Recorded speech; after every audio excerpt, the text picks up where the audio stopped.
या वसुंधरेला स्वच्छ व सुंदर ठेवण्यासाठी प्रयत्न करेन.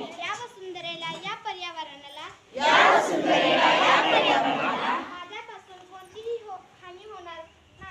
माझ्यापासून कोणतीही हानी होणार नाही याची दक्षता घेईन. मी या देशाला सुफलाम करण्यासाठी कटिबद्ध आहे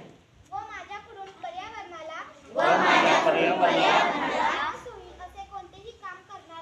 त्रास होईल असे कोणतेही काम करणार नाही.